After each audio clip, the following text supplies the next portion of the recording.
Hey guys, how's it going? My name is Joe Tyrrell and welcome back to GP Blog. After Friday, the United States Grand Prix looked like it would be a formality for the Mercedes team, but it was anything but that when Verstappen crossed the line on Sunday. It was a huge win for Red Bull, and one that gives Verstappen a firmer grip on the title race. But how exactly did Red Bull turn it around? How did Red Bull turn it around? The circuit of the Americas, Austin, Texas, famed for cowboys and barbecues, but it also has a reputation for being a Mercedes fortress.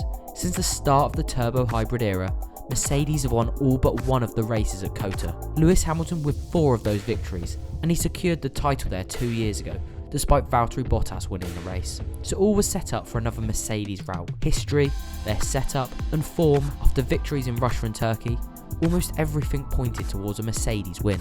And after FP1, it looked like it would be even more emphatic.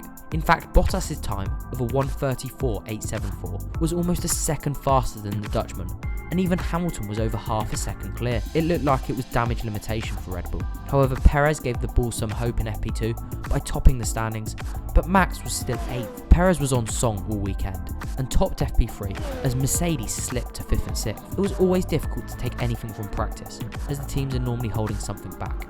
But Mercedes failed to break the 1:35 mark after FP1, whilst Red Bull made huge progress, and crucially, Verstappen improved by almost a second from his first to last session, whilst Mercedes went backwards.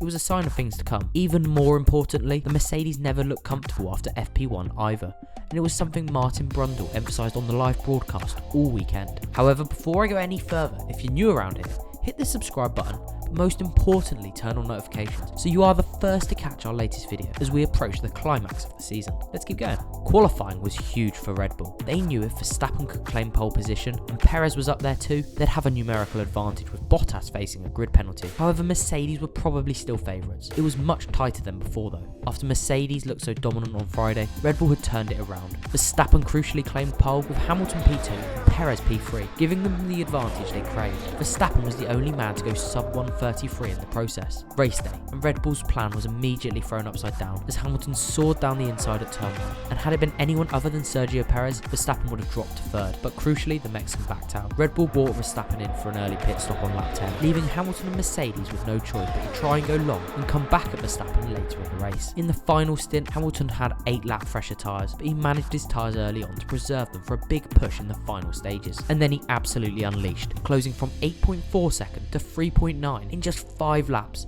and with 6 to go, it was just over a second the gap. However, Hamilton only ever got within a second with 2 laps to go, and Max held on for a famous and crucial win at the circuit of the Americas. Why did Hamilton struggle to close the gap?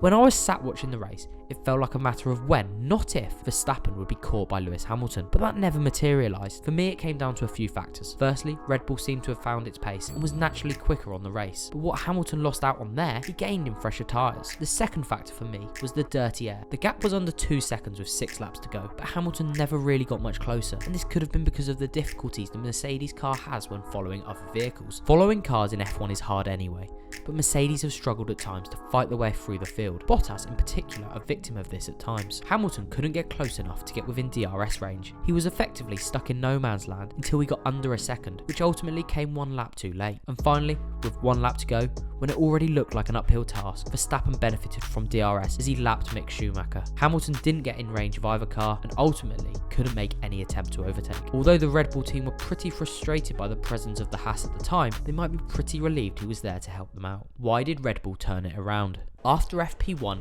Red Bull were worried. Max even admitted, "I was thinking, that's quite a big gap," but they turned it around when it mattered most, and they beat Mercedes at their own game.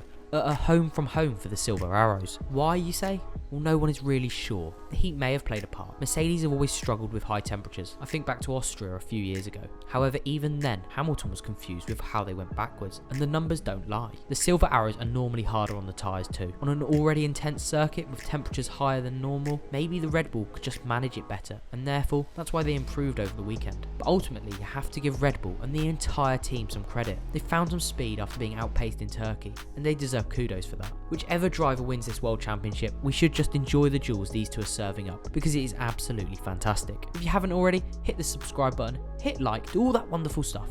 But from me, I'll catch you next time.